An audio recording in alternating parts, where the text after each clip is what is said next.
Bonjour à tous, merci de nous rejoindre aujourd'hui pour cet nouvel épisode d'Apiculture et Conscience concerné à la coopération avec les abeilles se relier au vivant.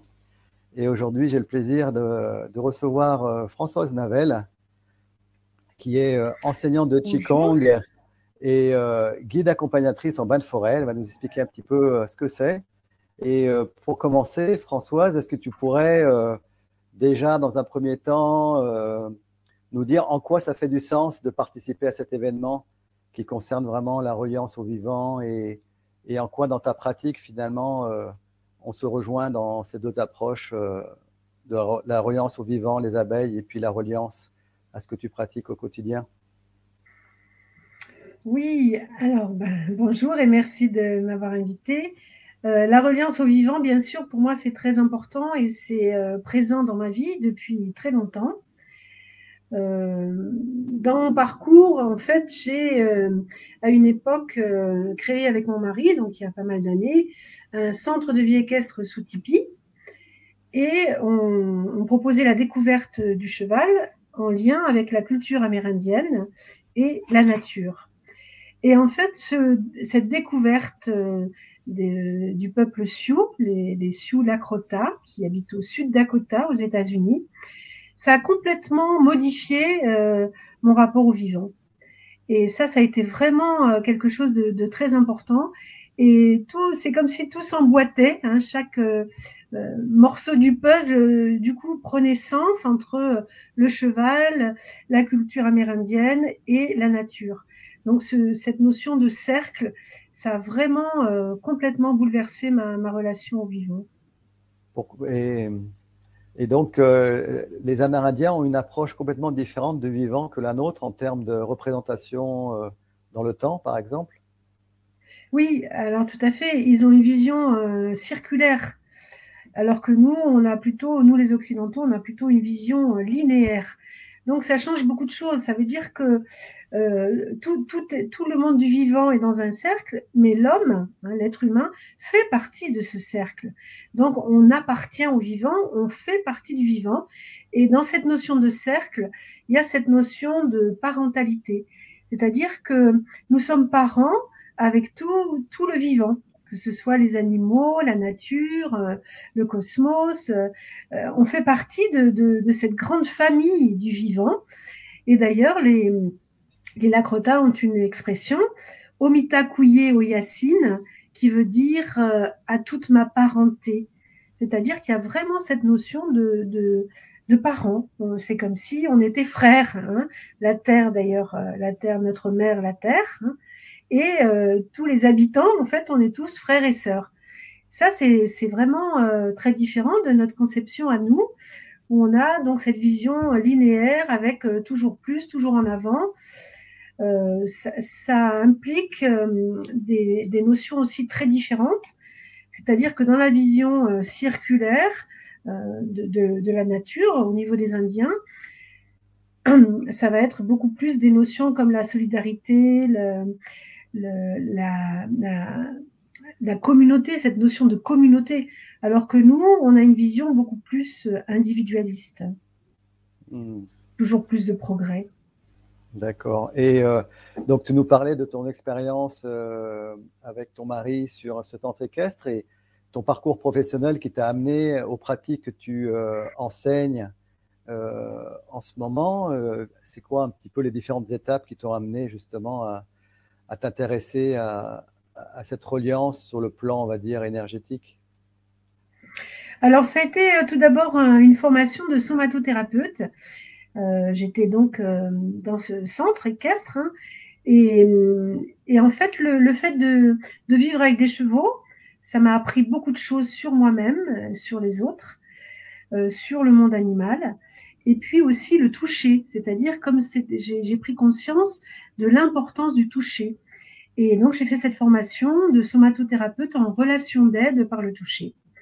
Et à la suite de cette formation, parce que bien sûr quand on touche, quand on masse aussi sur les circuits d'énergie, hein, sur les méridiens, c'est-à-dire ces circuits qui transportent l'énergie dans notre corps. Et donc, j'ai eu envie d'en savoir plus sur cette notion d'énergie qui me paraissait vraiment non seulement intéressante, mais passionnante. Et donc, j'ai entamé une formation de Qigong, un Qigong thérapeutique, pour être enseignante. Hmm. Et Et par la suite, tu as continué ton exploration dans d'autres domaines également? oui, donc j'ai enseigné le Qigong. Et en fait, avec mon mari, on avait créé une formation qui s'appelait Accord à cheval, où en fait, on conciliait tout l'apport du Qigong, c'est-à-dire comment se...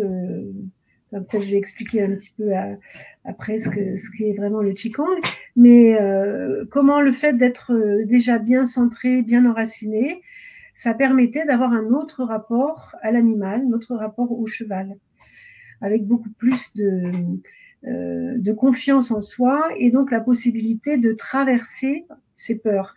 D'abord de les accueillir, et puis de les traverser. Et tu as des expériences à nous raconter par rapport justement à ce lien entre le cheval et l'humain, par exemple? Alors, justement, quand je parle des peurs, là, justement, d'accepter un petit peu la peur, de l'accueillir pour la traverser. Bon, j'ai une petite anecdote, là c'est une anecdote, mais c'est important quand même, les anecdotes. Par exemple, il y a beaucoup de gens qui ont peur des chevaux, hein. Déjà parce que c'est un gros animal, on est en équilibre sur son dos, on ne touche pas le sol. Donc pour beaucoup de gens, c'est déjà un petit peu insécurisant et un peu effrayant. D'autre part, il y a des gens qui ont beaucoup aimé le cheval et puis qui se sont fait mal ou qui sont tombés ou bref. Donc tout ça, ça crée des peurs. Et donc cette petite anecdote, c'est tout simplement de murmurer à l'oreille des chevaux, puisque cette époque, c'était aussi l'époque de ce film qui a fait beaucoup de bruit là sur murmurer à l'oreille des chevaux. Un son qui est un son très dans les basses, qui en fait amène autre chose, c'est-à-dire qui amène une relation différente avec le cheval, qui n'est pas une relation du mental, mais qui est vraiment une relation de l'intérieur. Et dans ce petit, on établit une sorte de relation, et là on peut lui dire toutes nos peurs intérieurement, bien sûr. On peut lui confier que oui, on n'est pas très rassuré, qu'on a un peu peur, qu'on ne sait pas trop où on va. Et en fait, il se crée comme une relation extraordinaire avec le cheval. Et ça permet aussi à nous, en tant qu'humains, hein, avant de monter sur le cheval, déjà de prendre conscience qu'il y a quelque chose qui commence à descendre. C'est-à-dire que notre peur, qui était beaucoup dans notre tête, elle est en train de changer de niveau et de s'installer plus dans notre ventre et dans une relation réelle avec le cheval. Voilà, ça c'est un Ouais. petit truc.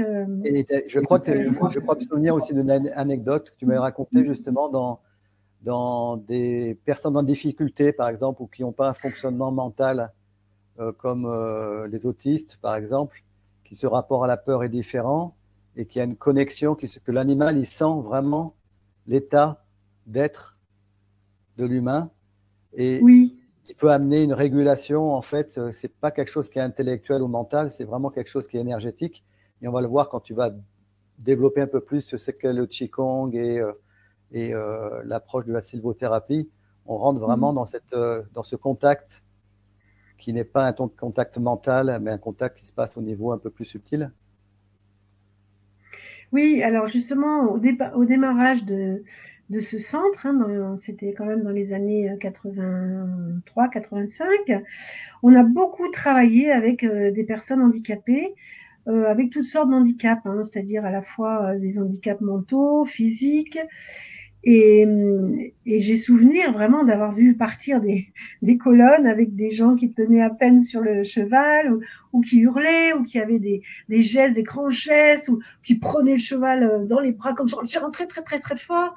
Et en fait, étonnamment, c'était vraiment parfois complètement étonnant de voir comme le cheval ne bronchait pas. Bon, on avait des chevaux calmes, évidemment, mais quand même, on sentait qu'il y avait une relation qui s'établissait à un autre niveau, comme si le cheval sentait que là, la personne qui était sur son dos, elle fonctionnait avec un autre niveau de conscience, qui n'est pas le niveau de conscience des gens qui montent, qui ont peur. Voilà. Ah, voilà, j'avais plus la vidéo. Oui, d'accord. Oui, donc ça, c'était vraiment extraordinaire comme expérience de voir cette relation. Oui, donc en fait, c'est vrai que on pourrait se poser la question, en tout cas, de ce sujet, en fait, dans le cadre de cet événement qui est quand même orienté sur l'apiculture. Mais en amont, c'était vraiment cette reliance au vivant. Et donc, j'avais vraiment envie aussi de témoigner de ce qui se passe vraiment avec d'autres animaux ou avec des végétaux dans cette reliance, indépendamment finalement si c'est des abeilles ou pas. C'est cette qualité d'être qui nous permet vraiment d'être en lien. Et donc, est-ce que tu pourrais plus en avant nous préciser, par exemple, puisque tu es enseignante de Qigong, c'est quoi le Qigong et quels en sont les principes, les bases et comment cette approche du Qigong permet d'être vraiment plus en lien avec le vivant? Alors, le Qigong, c'est une discipline énergétique. C'est un art de santé qui fait partie de la médecine chinoise. Et donc, la médecine chinoise est une médecine ancestrale. Et ça, c'est très important. C'est-à-dire qu'on a une vision globale de l'individu. On n'est pas en train de le couper en tranches, comme nous dans notre médecine occidentale, où on va voir le médecin du cœur si on a mal au cœur, le médecin de l'estomac si on a mal à l'estomac. Donc là, il y a une vision globale de l'individu et le Qigong fait partie de cette vision globale.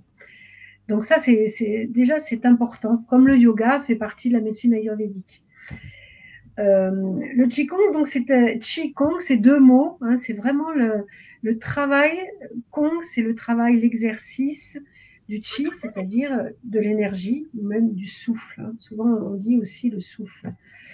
Donc, cette circulation de l'énergie, elle se fait avec un certain travail, c'est-à-dire que c'est à force de répétition qu'on va pouvoir prendre conscience que l'énergie circule dans le corps.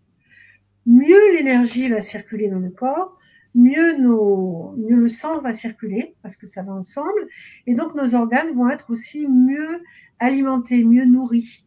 Donc, c'est tout simplement gage de bonne santé. C'est-à-dire que de faire du Qigong, ça nous met en bonne santé et ça nous met en état, ça nous relie à la fois à notre intérieur, hein, c'est-à-dire que de la tête aux pieds, on est relié. Et le fait d'être relié à soi, ça nous donne la capacité de nous relier aussi à ce qui nous entoure. Et notamment, évidemment, au vivant, c'est-à-dire le vivant qui est autour de nous, le ciel, la terre, tout ce qui nous entoure. On fait partie d'un tout, hein, c'est-à-dire que les mouvements d'énergie, les mouvements de Qigong nous placent comme un trait d'union entre le ciel et la terre. Et ça, j'aime beaucoup, beaucoup cette image.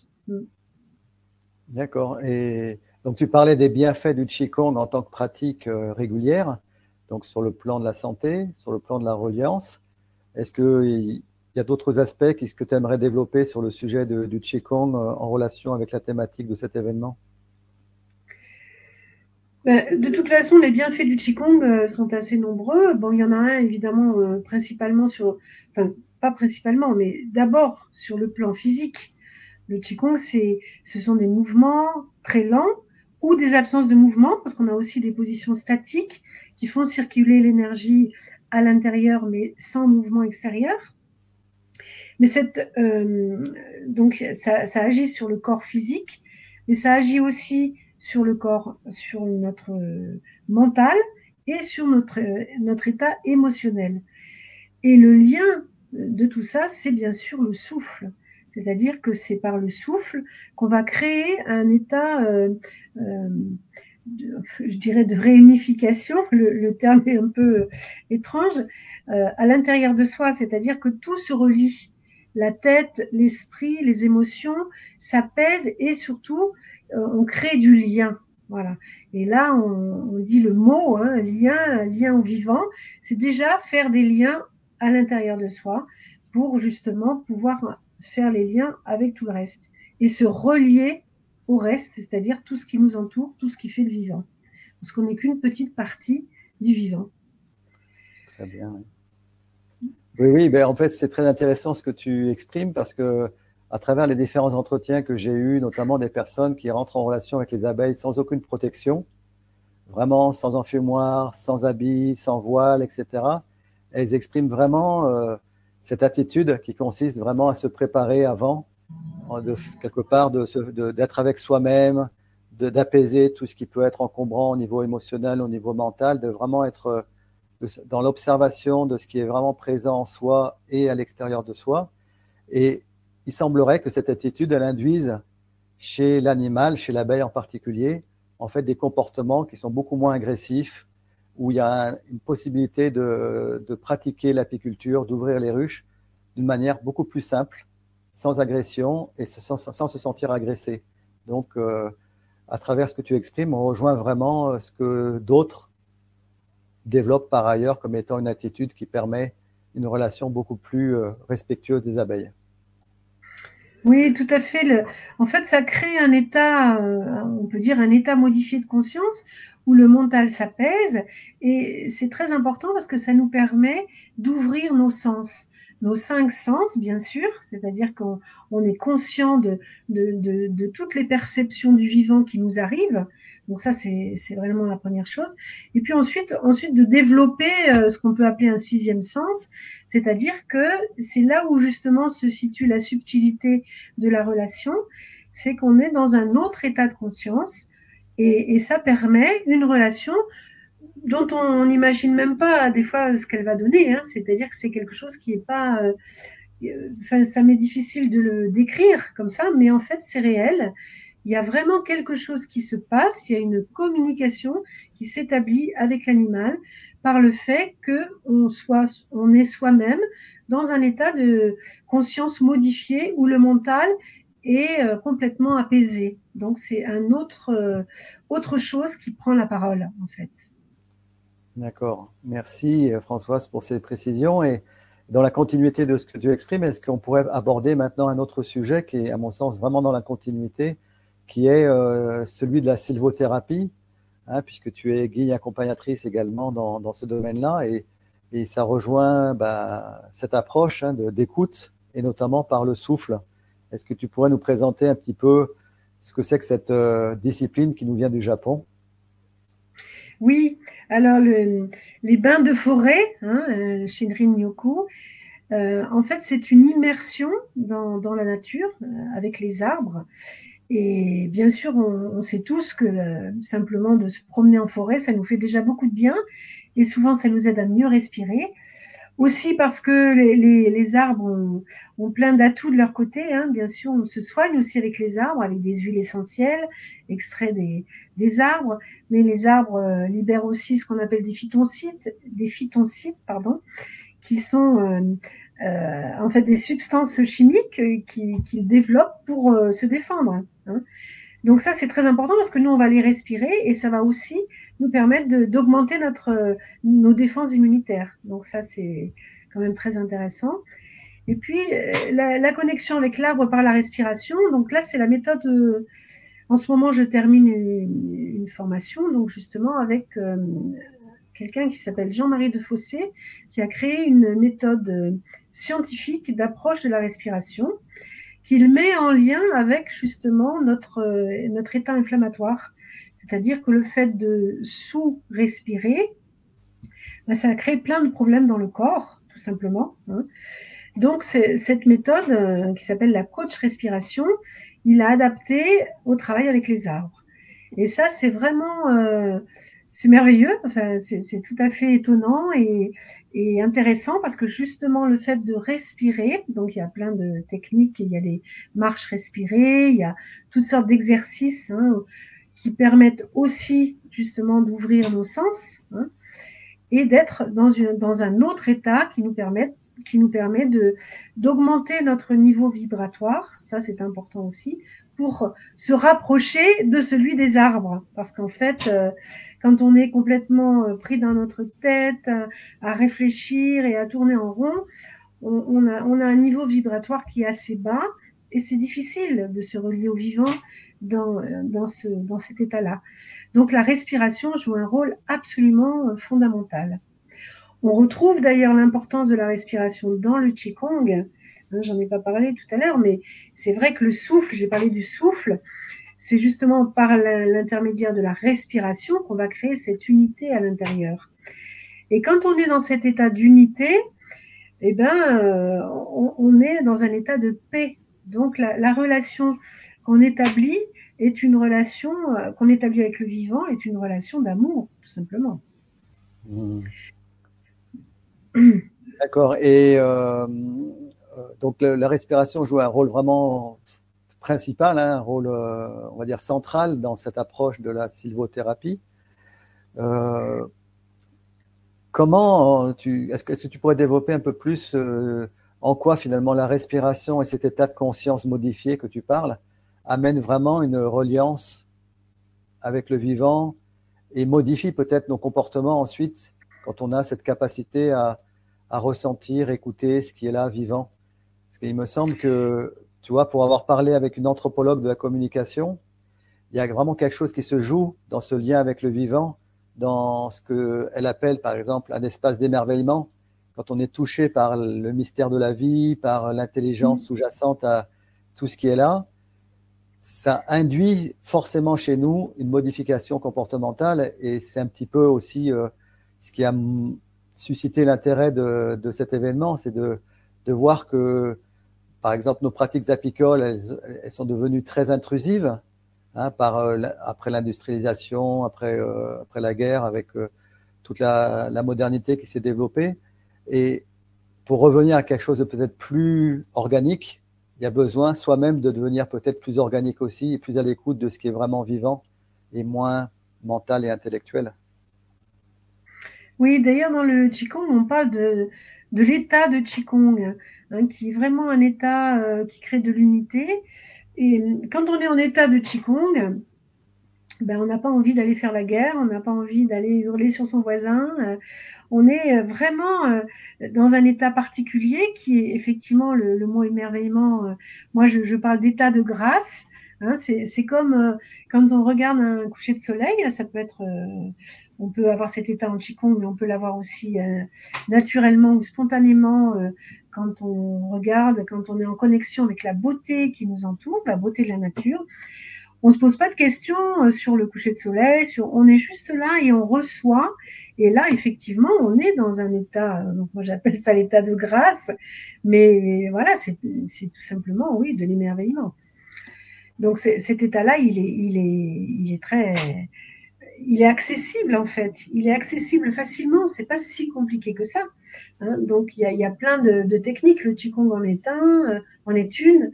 La respiration en est une, les arbres en sont une, mais je crois qu'il y a vraiment nécessité à aller vers cette reliance avec le vivant, parce qu'il y a vraiment quelque chose qui change dans notre monde.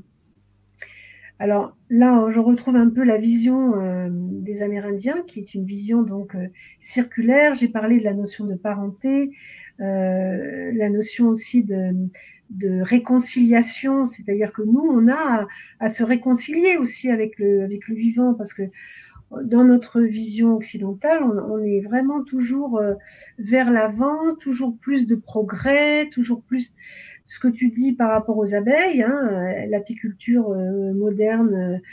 Moi, je trouve beaucoup de points communs avec aussi comment sont traités les chevaux dans beaucoup de centres équestres. Hein.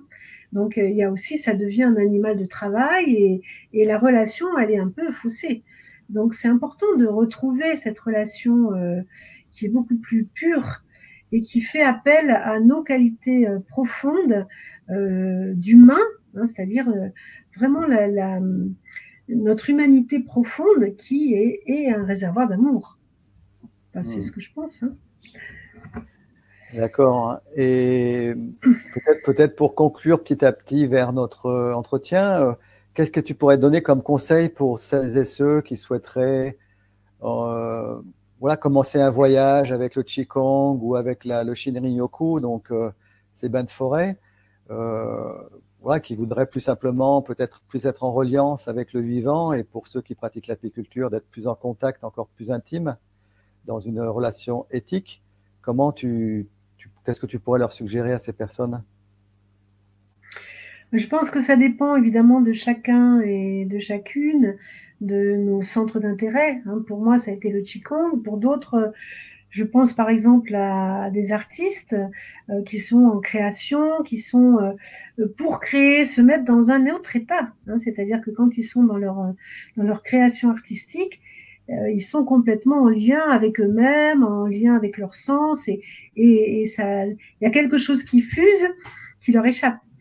Donc, qu'on soit jardinier, par exemple, quelqu'un qui va travailler la terre, ça peut être aussi une façon de se relier, tout simplement parce que on plante, on travaille la terre en conscience. Donc, quelqu'un qui travaille un forestier, c'est pareil, il va être avec les arbres et donc il va se relier aux arbres. Chaque personne peut trouver sa propre façon de se relier. Je pense que le Qigong, pour moi, en plus, dans mon histoire personnelle, m'a vraiment aidé à, à retrouver d'abord mon axe, hein. C'est-à-dire que suite à voilà, des grosses épreuves, j'avais complètement basculé, perdu mon axe et je tenais plus debout. Voilà, par exemple. Et le Qigong m'a aidé énormément à retrouver ma racine, comment m'élever vers le ciel. Hein. Donc, avec toute cette notion aussi de spiritualité, mais pas de spiritualité un peu décollée, hein, comme des fois on entend là. Des choses où on a l'impression que les gens sont pas du tout là, ils sont complètement ailleurs. Mais là, le Qigong nous ramène vraiment à nos racines. Hein. Donc, quand je disais le trait d'union entre la terre et le ciel, c'est vraiment ça. C'est-à-dire que c'est d'abord être enraciné pour pouvoir s'élever. Et puis après, il y a aussi la régularité. C'est-à-dire que si on fait du Qigong une fois par semaine, c'est déjà pas mal, mais c'est encore assez peu. Hein. L'idéal étant d'en faire le plus possible. Ça peut être des mouvements aussi tellement simples, mais le fait déjà d'apaiser le corps, de le remettre dans son axe, de le détendre, c'est une première phase qui permet ensuite à l'esprit de pouvoir se poser. Et ça, c'est important pour être en contact avec le vivant. Voilà, donc je pense que, évidemment, moi j'invite les gens à pratiquer le Qigong, mais je suis tout à fait ouverte à toutes sortes de choses qui sont possibles et que chacun et chacune peut trouver pour lui correspondre. Hein. Et j'aimerais. Vas-y, je te laisse la parole, bien sûr. Justement, je voulais juste dire par rapport aux arbres, c'est vrai que c'est important aussi parce que se balader en forêt, c'est une chose. Après, aller vraiment respirer avec les arbres, c'est autre chose. Hein. C'est-à-dire que là, c'est un vrai travail intérieur. Hein. Et c'est un vrai travail d'évolution, je pense aussi, spirituel, qui nous amène dans une vraie relation. C'est-à-dire qu'on voit plus simplement les arbres comme des décorations, par exemple, hein, dans nos villes. Moi, je constate que, ne serait-ce que de se promener en ville, je regarde les arbres comme les gens, par exemple. Je me dis, oh, mais lui, comme il est beau, mais, oh, mais celui-là, mais vraiment, mais qu'est-ce qu'il rayonne. C'est-à-dire on apprend aussi à découvrir le vivant, peut-être en changeant notre regard. Hein, c'est-à-dire que c'est plus simplement un arbre, il est là, il nous donne de l'oxygène et il nous fait de l'ombre, ce qui est vrai. Mais il y a aussi une autre conscience à développer, je pense. Oui, oui, pour aller dans ton sens, en fait, je me souviens d'une citation de Jean-Marie Desfossés qui disait que pour être en lien, il faut être sensible. Oui, alors, bien sûr, c'est ça, hein, la sensibilité, c'est vraiment être proche de soi, mais pas dans un cadre de nombrilisme, proche de soi, c'est-à-dire proche de ses sens, c'est-à-dire ouvrir ses sens sur le monde extérieur. C'est-à-dire que pour revenir encore un petit peu à la respiration, hein, par rapport à Jean-Marie, qui est vraiment la base de son travail, puisque la coach respiration, c'est une méthode qu'il a créée. Et cette respiration, elle nous met complètement en contact. Elle met en contact l'intérieur et l'extérieur. C'est-à-dire, j'inspire, j'expire. Donc, il y a ce va-et-vient continuel que tout le monde pratique évidemment tout le temps, toute sa vie, tant qu'on est vivant. Et plus on va amener de l'attention à cette respiration, plus on va amener de la finesse et de la sensibilité. Et donc, on va recevoir, on va ouvrir des portes. En fait, c'est ça, être sensible. Enfin, moi, ce que j'en comprends, hein, pour moi, c'est vraiment ouvrir des portes pour accéder à d'autres choses auxquelles on n'a pas accès si ces portes sont fermées. Donc, être sensible, oui, c'est vraiment regarder, écouter, découvrir, toucher au maximum, vraiment. Oui, oui, et puis ça m'évoque exactement une autre citation de Jean-Marie, hein, qui disait que ouais, une personne qui va entrer en fait en forêt va à la rencontre en fait d'elle-même dans des parties qui sont en sommeil à l'intérieur d'elle-même. Donc c'est ce que tu dis vraiment, c'est que cette Oui, capacité à être à l'écoute et d'être en contact avec le vivant, c'est aussi une manière de découvrir sa vraie nature. oui, c'est ça, c'est découvrir sa vraie nature et c'est surtout d'être complet. Hein, c'est-à-dire qu'on n'est plus simplement une tête ou un corps ou submergé par nos émotions. Quelque chose est complètement paisible. Hein, c'est-à-dire que je pense qu'on est, quand je dis complet, c'est-à-dire complet, apaisé. Et ça, c'est vraiment, je pense que c'est la condition primordiale pour pouvoir ensuite entrer vraiment en lien plus profond avec le vivant. Si on n'a pas fait cette paix intérieure et ce travail intérieur, ben, on reste un peu à l'extérieur. Et c'est vrai que dans la vision des peuples premiers cette notion de parentalité, hein, j'ai dit tout à l'heure, cette notion de cercle, d'être tous parents, ça implique aussi une responsabilité. C'est-à-dire que aussi de notre responsabilité de s'occuper du vivant. D'autant plus actuellement où on vit quand même dans un monde où on prend de plus en plus conscience, mais là maintenant on est carrément dans l'urgence, où on se rend compte que les ressources de la Terre sont limitées, que voilà, réchauffement climatique, enfin, il y a plein de choses qui nous guettent, et là on se dit, ah mais ça questionne vraiment notre rapport au vivant. Et je crois que c'est très important de changer notre regard et un de mes amis, qui s'appelle Maurice Rebex, qui a beaucoup travaillé, beaucoup vécu avec les Indiens Sioux Lakota, au sud Dakota, qui est un conférencier et photographe. Et il parle de Einstein, et il dit, mais Einstein a vraiment montré comme tout était vibration dans le monde. Et en fait, nous, on est aussi vibration à l'intérieur.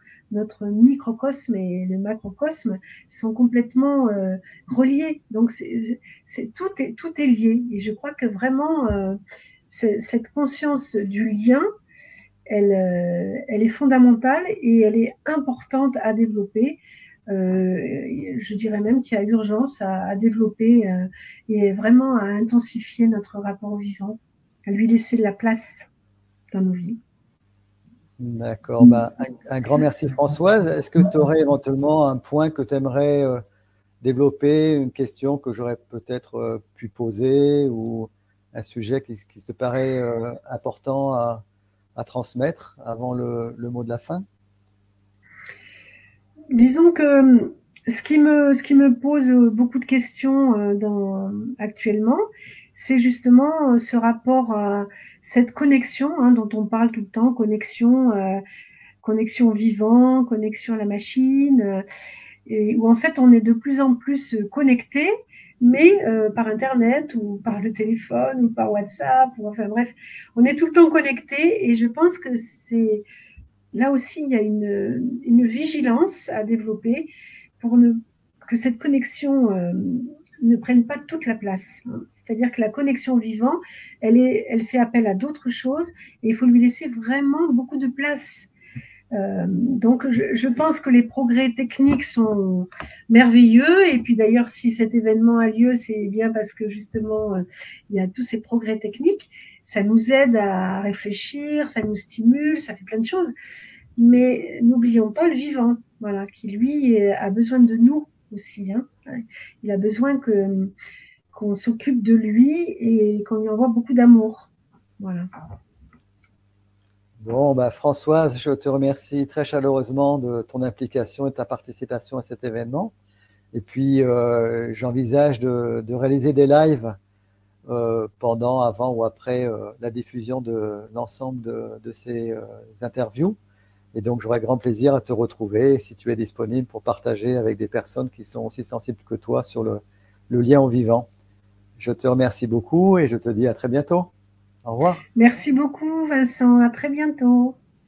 Et bravo.